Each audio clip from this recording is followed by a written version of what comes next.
अनुभव किया है। उन्हीं के बताए पथ पर, उन्हीं के बताए रास्ते पर निरंतर चलते रहना, गति करते रहना। मैं प्रायः कहता रहता हूँ, कल्याण का मार्ग क्या है? कल्याण का मार्ग और कुछ नहीं, जो कल्याणकारी है बस उसी मार्ग पर निरंतर चलते रहने का प्रयत्न ही कल्याण का मार्ग है। सद्गुरु के बताए मार्ग पर ही चलते रहना। जिसने देखा है उस परम सत्य को वही दिखा सकता है। कौन हूं मैं शरीर नहीं, शरीर तक सीमित नहीं।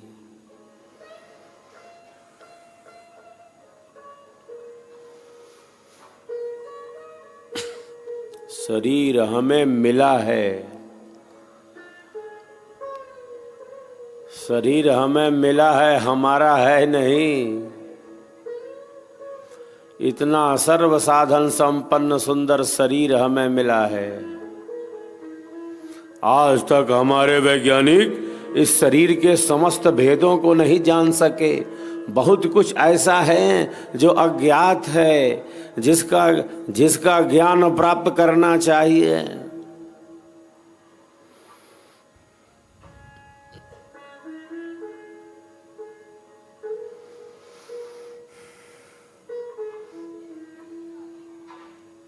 शरीर हमें मिला है, हमारा है नहीं। अगर ये शरीर हमारा रहता, अगर हम केवल इस शरीर तक सीमित रहते तो हम इस शरीर को लेकर चले जाते। हम माँ के गर्भ से शरीर लेकर तो आ गए हैं, किंतु शरीर लेकर जा नहीं सकते। ले लिया जाता है, उतार लिया जाता है।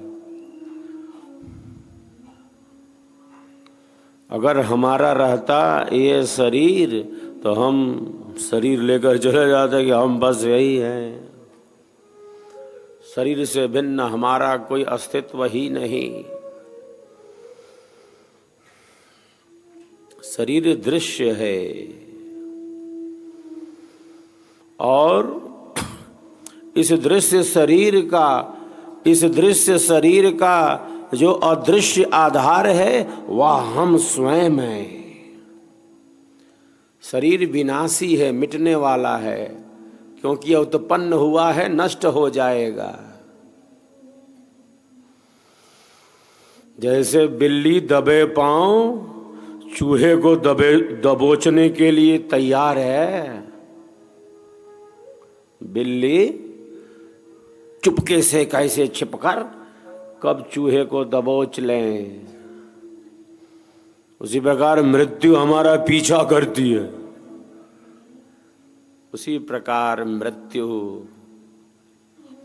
हमें दबोचने के लिए कैसे तत्पर है, जैसे मानो बिल्ली चूहे को दबोचने को तैयार है। मृत्यु उसी प्रकार हमारा पीछा करती है। जन्म और मरण का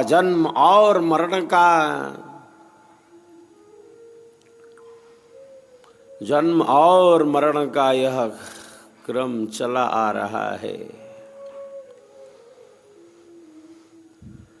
आदि अनादि काल से यह क्रम चला आ रहा है।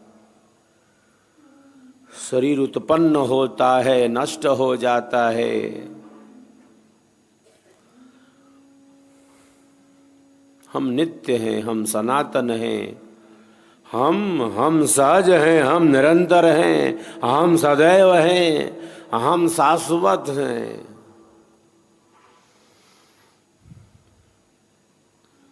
एक है वास्तविक अहम,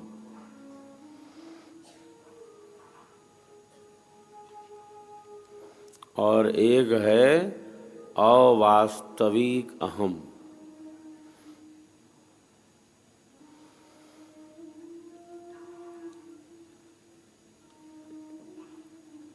जो अवास्तविक अहम है उसका नाश हो जाता है, लेकिन हमारी जो स्थिति है वह अवास्तविक अहम में है। जो वास्तविक अहम है वही हम हैं।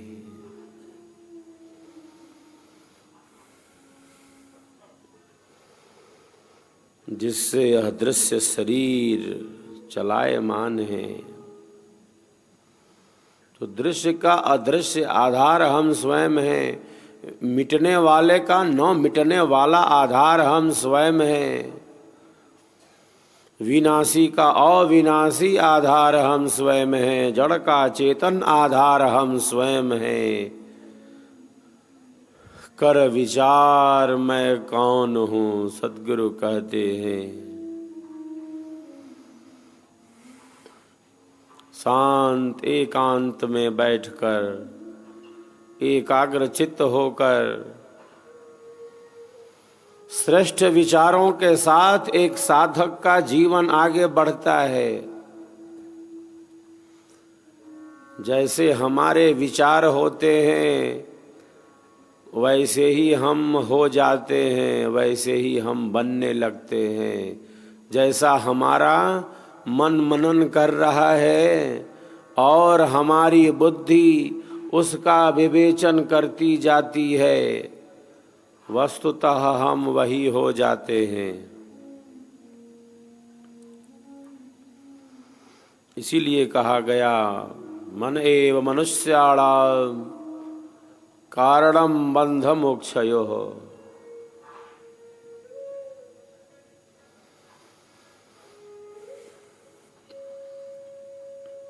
तो मन से केवल शरीर का, संसार का, इन पदार्थों का, इन संबंधों का ही चिंतन चलता रहे, चिंताएं होती रहें,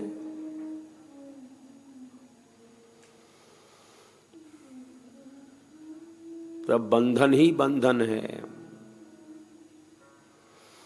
उसी मन से एक ही है मन।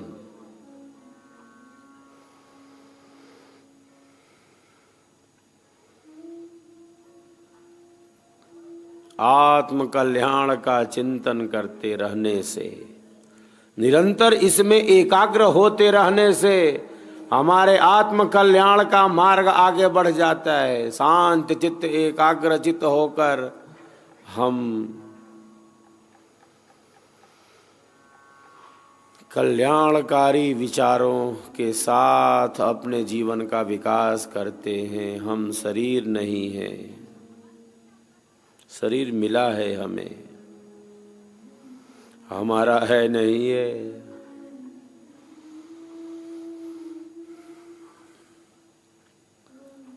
ये बदलने वाला है, ये मिटने वाला है।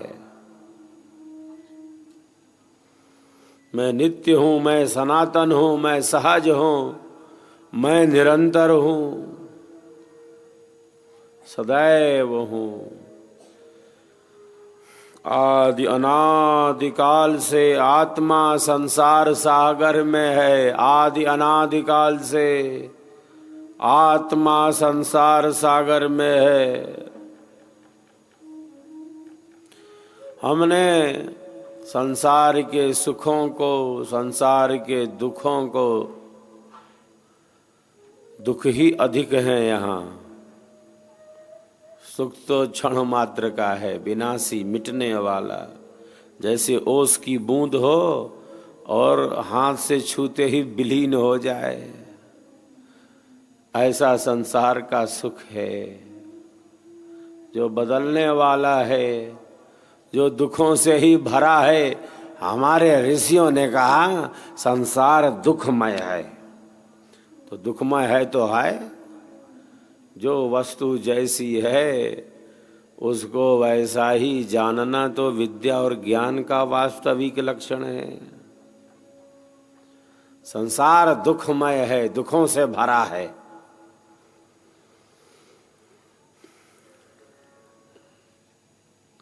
दुख ही अधिक है, अधिक मात्रा में। आदि अनादि काल से इन दुखों को, अल्प सुखों को, भोगों को, पदार्थों को, संबंधों को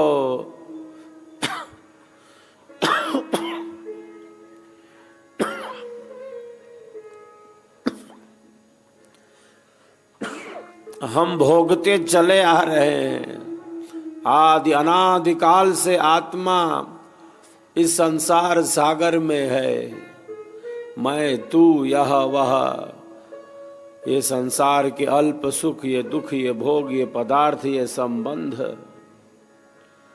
अनंत अनंत जन्म और जीवनों से यही सब घटित होता चला आ रहा है। मन माया मरती नहीं, मन माया मरती नहीं, नहीं वासना नाश, यह शरीर मरि मरि गया, कर माया मन नाश, कर माया मन नाश। सद्गुरु कहते हैं स्वर वेद में। तो शरीर संसार इन पदार्थों का जितना चिंतन करना है उतना ही करना है, अधिक नहीं। अधिक चिंतन किसका करना है? सत्संग का, श्रेष्ठ विचारों का, आत्म कल्याण के लिए उपयोगी चिंतन करना है, आत्मा के कल्याण का ही चिंतन करना है अधिक से अधिक। आत्मा के उद्धार का ही चिंतन करना है अधिक से अधिक।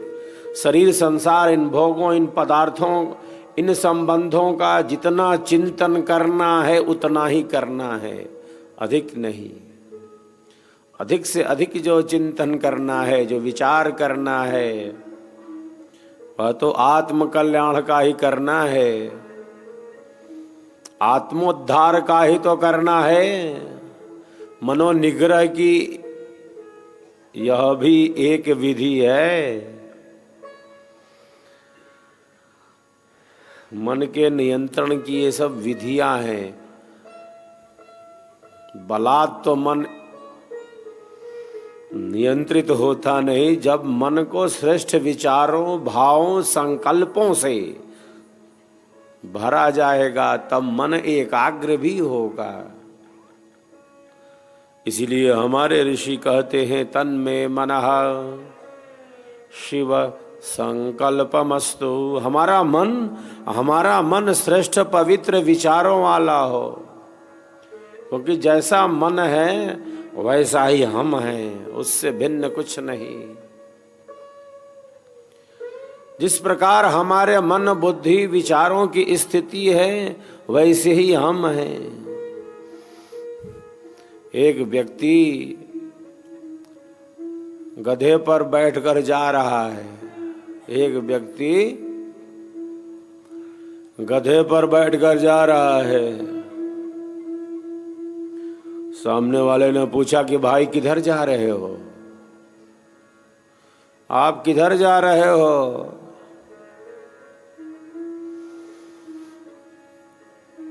गधे पर बैठे व्यक्ति ने कहा कि मुझसे क्या पूछते हो कि मैं किधर जा रहा हूं? मुझसे क्या पूछते हो कि मैं किधर जा रहा हूं? पूछना है तो इसी गधे से पूछ लो। ये जिधर जिधर जा रहा है बस मैं उधर ही उधर जा रहा हूं।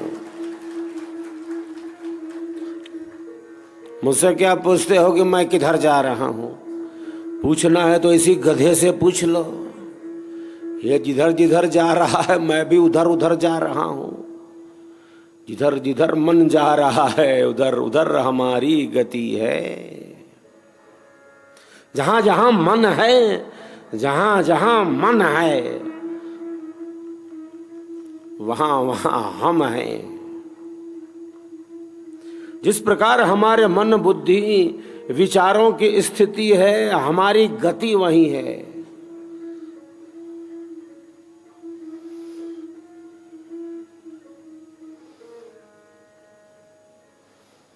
एक हमारा जो मन है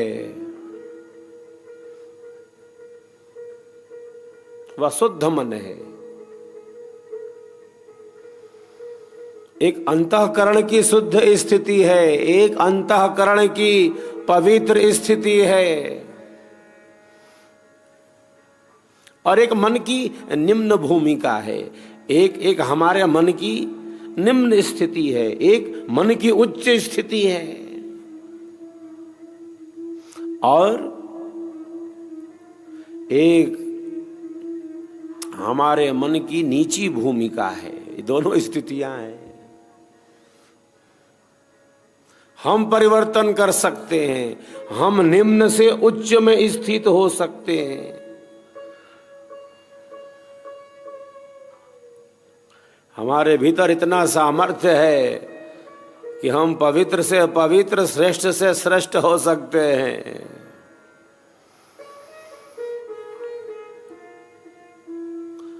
आत्मा की जो शक्ति है, हमारी जो शक्ति है,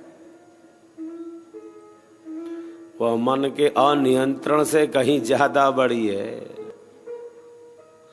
यही सत्य विश्वास होना चाहिए और साधक इसी सत्य विश्वास के साथ आगे बढ़ता है।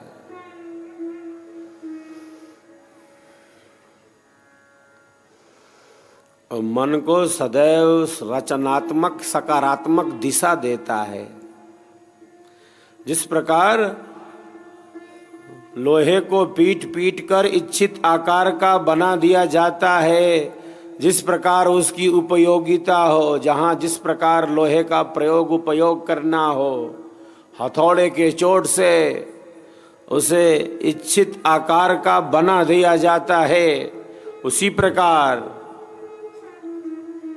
इस अवगुणी मन को, इस अशांत मन को, इस अनियंत्रित मन को, इस दुराग्रही मन को सत्संग के हथौड़े से, स्वरवेद के हथौड़े से इस अवगुणी मन को सद्गुणी बनाया जाता है। जितना अधिक सत्संग होगा, जितना अधिक स्वरवेद का संग होगा, जितने अधिक मंत्र गूंजेंगे, जितने अधिक साहेब की वाणियां, स्वरवेद की वाणियां गूंजेंगी, जितना अधिक महापुरुषों के ज्ञान का प्रकाश फैलेगा, हमारा अंधेरा, हमारा ज्ञान, हमारा मिथ्या ज्ञान हमसे दूर भागता जाएगा। अंधेरा और कहीं नहीं, अंधेरे का स्वयं में कोई अस्तित्व नहीं, प्रकाश का अभाव ही अंधेरा है, प्रकाश का अभाव ही अंधेरा है। अंधेरे का स्वयं में कोई अस्तित्व नहीं।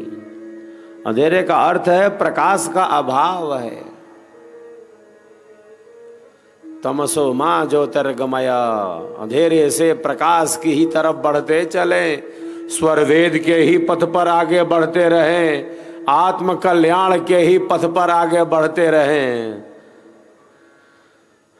इसीलिए हमें स्वरवेद मिला है, ये सिद्धांत मिला है। हम अटक न जाएं, हम भटक न जाएं, हम अपने लक्ष्य के साथ आगे बढ़ते रहें।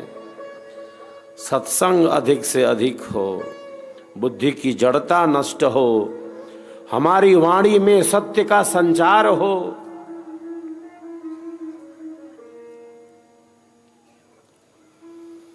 यह जो सत्संग है, यह बुद्धि की जड़ता को नष्ट करता है, वाणी में सत्य का संचार करता है, भौतिक और आध्यात्मिक स्थिति को सुदृढ़ करता है। यह स्वरवेद का संग, ये वाणी शुद्धि की क्रिया है। वाणी के रूप में अमोघ शक्ति हम सबको मिली है। चलते हैं हम स्वरवेद की गहराइयों में।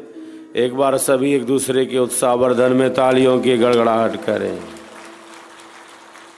संकल्प दिव्य निभाएंगे,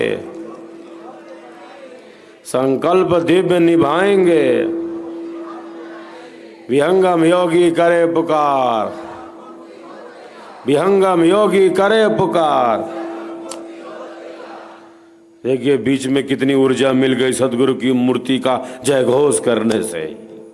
निरंतर यह सद जय घोष होता रहे। संकल्प दिव्य निभाएंगे, संकल्प दिव्य निभाएंगे। जय स्वरवेद कथा।